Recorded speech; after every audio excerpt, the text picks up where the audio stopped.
43. Nah, di video kali ini saya akan mempresentasikan hasil tugas akhir saya di mata kuliah Manajemen Pemasaran Internasional. Nah, pada tugas kali ini saya akan menjelaskan tentang UMKM Amplang Zakira, yang dimana itu diproduksi di Pontianak, di Sungai Kakap, Kalimantan Barat. Ini barangnya. Tanpa berlama-lama lagi, kita langsung masuk pada ringkasan eksekutif, yang dimana UMKM Amplang Ikan Tenggiri Zakira ini merupakan camilan khas Pontianak yang berbahan ikan tenggiri pilihan, yang dimana camilan ini terasa gurih, renyah, dan juga tahan lama, dan sangat berpotensi untuk dipasarkan ke luar negeri. Nah, di sini saya memilih negara Islandia, yang dimana sebagai negara tujuan karena masyarakatnya memiliki konsumsi seafood yang tinggi, daya beli yang kuat, serta minat besar pada makanan sehat, praktis, dan produk impor. Nah, lalu melalui pendekatan STP-nya, amplang ini ditujukan untuk konsumen yang berusia dari 18 sampai 45 tahun, terutama pecinta camilan, penggemar seafood, dan komunitas Asia dengan positioning sebagai Indonesian Premium Fish Cracker Snack. Nah, strategi marketing mix-nya juga mencakup kemasan premium yang berbahasa Inggris ataupun Islandia, dan juga harga yang mid premium, distribusi lewat e-commerce dan toko Asia, serta promosi melalui media sosial dan juga influencer. Nah, entry modenya juga digunakan adalah ekspor yang tidak langsung melalui distributor lokal untuk meminimalkan risiko, dengan kesesuaian juga karakter produk dan strategi yang tepat. Nah, Amplang Zakira ini juga memiliki peluang yang besar untuk diterima sebagai camilan ikan premium di Islandia. Nah, di sini ada gambar produk dan juga negaranya. Baik, kita masuk saja kepada bab 1 yang dimana menjelaskan latar belakang produk ini. Langsung pada slide selanjutnya, yaitu latar belakang, yang dimana amplang ikan tenggiri ini merupakan camilan khas Pontianak yang memiliki cita rasa yang gurih, tekstur yang renyah, serta kandungan protein yang tinggi dari ikan tenggirinya sendiri. Nah, sebagai bahan utamanya. Lalu produk ini juga mudah dibawa, tahan lama, dan juga menjadi salah satu oleh-oleh khas yang digemari wisatawan. Nah, perkembangan teknologinya semakin pesat ini dan juga pemasaran digital membuka peluang besar bagi UMKM seperti Amplang Zakira untuk memperluas pasar hingga ke mancanegara.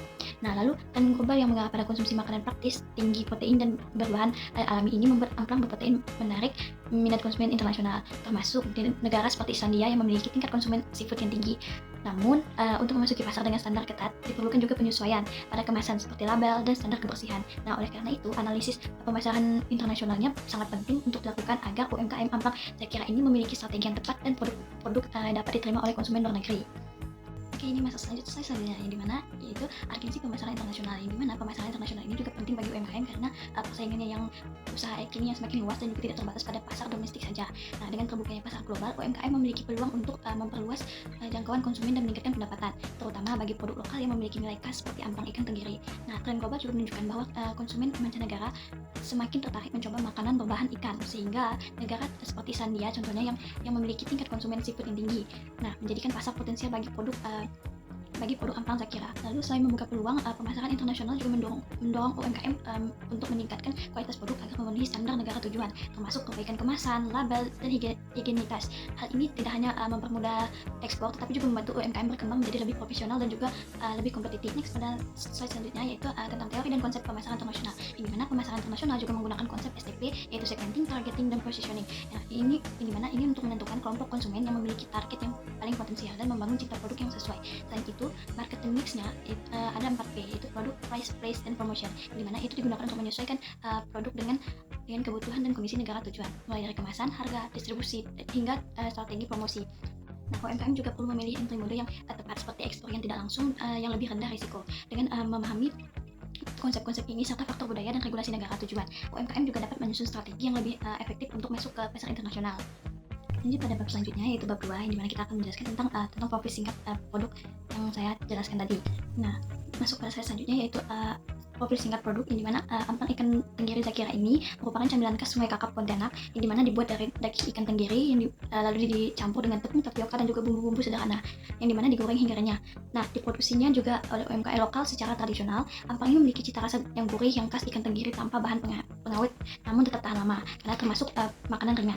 Nah, produk ini juga dikemas dalam plastik yang kedap udara dengan berbagai ukuran, sehingga mudah untuk dibawa dan aman untuk dikirim. Nah, dengan rasa yang kuat juga, teksturnya yang renyah, serta kepraktisannya, Amplang Zakira ini memiliki potensi besar untuk dikenalkan sebagai camilan khas Indonesia di pasar internasional. Oke, masuk pada slide selanjutnya, yaitu STP awal. Amplang Zakira ini lebih berfokus pada pasar lokal dan juga wisatawan yang sebagai konsumen utamanya. Nah, segmentasinya ini juga mencakup wisatawan, masyarakat lokal, dan juga pecinta camilan gurih yang berbahankan ikan. Nah, target pasarnya juga adalah konsumen usia 15 sampai 45 tahun yang aktif membeli camilan dan mencari oleh-oleh khas daerah, termasuk pembeli online. Nah, produk ini diposisikan sebagai camilan ikan tenggiri khas Pontianak yang renyah, gurih, dan otentik, serta identitas sebagai oleh-oleh Kalimantan Barat. Nah, selanjutnya yaitu marketing mix awal, yang dimana marketing mix Amplang Zakira ini sangat masih sederhana, namun sudah cukup untuk pemasaran lokal. Nah, strategi yang digunakan juga masih mengikuti pola umum UMKM di daerah. Nah, seperti produk, harga, tempat, dan juga promosi. Masuk pada slide selanjutnya yaitu value proposition awal Amplang Zakira, yang dimana terletak pada rasa ikan tenggirinya yang khas, teksturnya yang renyah, dan identitas tradisional Pontianak yang membuatnya berbeda dari camilan biasa.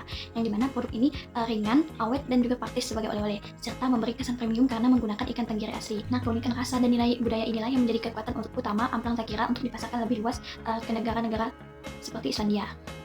Nah, masuk pada bab 3, yaitu yang pertama kita menjelaskan karakteristik umum negara tujuan, yang dimana Islandia ini merupakan negara Eropa dengan populasi sekitar 380.000 jiwa dengan tingkat kesejahteraan yang tinggi. Nah, masyarakatnya juga terbiasa mengkonsumsi ikan dan produk seafood sejak kecil, memiliki gaya hidup sehat, serta cenderung memilih makanan praktis, tinggi protein, dan juga tanpa pengawet. Nah, kebiasaan ini membuat para pasar di Islandia terbuka terhadap produk camilan berbahan ikan, termasuk Amplang Zakira ini. Lalu yang kedua, di bab 3 ini ada analisis lingkungan internasional. Nah, di Islandia ini mengikuti standar keamanan pangan yang Uni Eropa, sehingga produk makanan harus memenuhi persyaratan terkait kebersihan, label, alergen, dan komposisi bahan. Nah, pasarnya juga cukup terbuka terhadap impor, terutama makanan ringan berbahan ikan yang jarang diproduksi lokal. Nah, konsumen juga memperhatikan informasi gizi dan asal produk. Sementara tren global yang meningkat pada exotic food yang mendukung peluang bagi camilan khas Indonesia seperti amplang. Lalu yang ketiga ada karakteristik konsumen, yang dimana konsumen Islandia ini sudah terbiasa dengan seafood dan juga lebih mudah menerima rasa ikan yang kuat. Jadi mereka ini memilih makanan yang sehat, yang tinggi protein dan juga natural, serta cukup terbuka terhadap makanan asing yang unik atau memiliki identitas budaya tertentu. Nah, hal ini juga memberikan peluang bagi Amplang Zakira untuk diterima sebagai camilan exotic snack, yang dimana makanan ini juga berbahankan ikan dengan nilai yang budaya Indonesia. Nah, yang keempat itu ada kecocokan produk dengan pasar tujuan. Nah, amplang ikan tenggiri ini memiliki kecocokan tinggi dengan pasar Islandia karena berbahankan ikan, rasanya gurih, yang universal, awet, dan juga praktis. Nah, kandungan proteinnya ini serta label gizi yang jelas dapat memenuhi preferensi konsumen yang peduli akan kesehatan. Nah, dengan kemasan yang modern dan juga informasi yang lengkap, amplang dapat diposisikan sebagai exotic Asian fish snack yang unik, sehat, dan juga membawa nilai budaya Indonesia. Nah, sehingga hal ini juga berpotensi diterima dan berkembang di pasar internasional Islandia. Nah, selanjutnya kita masuk pada bab 4. Nah, di bab 4 ini ada beberapa, yaitu yang pertama ada STP penyesuaian, yang dimana untuk memasuki pasar Islandia, segmentasi Amplang Zakira ini juga harus disesuaikan dengan karakter konsumen lokal, yang seperti meliputi demografis, yaitu usia dari 18 sampai 45 tahun, pekerja, dan juga mahasiswa. Lalu ada psikografis, yang dimana suka mencoba makanan baru atau peduli gaya sehat yang seperti menyukai produk ikan. Dan juga ada perilaku, yang dimana seperti pembeli produk impor, penyuka cemilan praktis, pelanggan toko makanan Asia. Nah, target utamanya adalah konsumen urban di Reykjavik yang terbiasa membeli makanan impor komunitas Asia, serta membeli produk tinggi protein. Sedangkan target sekunder juga mencakup toko Asia dan supermarket kecil. Nah, produk ini diposisikan sebagai exotic Indonesian fish snack yang crunchy, natural, and high protein, sehingga amplang ini dikenal sebagai camilan ikan khas Asia Tenggara yang unik, bernutrisi, dan juga berbeda dari snack biasanya. Lalu ada selanjutnya yaitu entry model, yang dimana entry model ini realistis bagi UMKM adalah sebagai ekspor yang tidak langsung melalui distributor berpengalaman, sehingga risiko dan juga biaya lebih rendah. Nah, distribusi awal juga bisa melalui toko Asia di Reykjavik sebagai uji pasar setelah produk dikenal dan permintaan meningkat. Nah, strategi dapat berkembang ke ekspor langsung atau kerjasama eksklusif dengan distributor. Nah, selanjutnya ada adaptasi branding dan label. Nah, yang dimana branding dan label ini disesuaikan agar lebih mudah dipahami konsumen internasional dengan nama Zakira Fish Cracker dari Indonesia Tenggiri Snack. Nah, desainnya yang modern, simple, dan serta bersih. Nah, label ini harus berbahasa Inggris yang mencantumkan komposisi, alergen, nilai gizi, izin edar, dan juga tanggal produksi atau kadaluarsa, serta mempunyai sertifikasi halal dan keamanan pangan. Nah, elemen budaya Indonesia juga klaim seperti high protein seafood snack dan no preservative yang ditambahkan untuk memperkuat posisi produk sebagai camilan sehat, eksotis, dan juga autentik. Nah, masuk pada bab terakhir, yaitu bab 5, yaitu kesimpulan, yang dimana amplang ikan tenggiri Zakira ini sangat berpotensi besar di pasar Islandia karena yang berbahankan ikan tenggiri yang gurih, praktis, dan juga tahan lama. Dengan strategi STP, produk ini diposisikan sebagai camilan ikan premium khas Indonesia. Nah, marketing mixnya juga disesuaikan seperti kemasan, label, gizi, dan juga harga sesuai standar Uni Eropa. Nah, entry modelnya juga paling realistis dengan ekspor tidak langsung melalui distributor dan juga toko Asia. Nah, penyesuaian produk seperti branding dan distribusi membuat amplang siap diterima konsumen internasional. Berikut slide terakhir, yaitu daftar pustaka. Baik, sekian video presentasi saya. Maaf jika ada banyak salah kata atau kekurangan. Sekian, terima kasih. Assalamualaikum warahmatullahi wabarakatuh.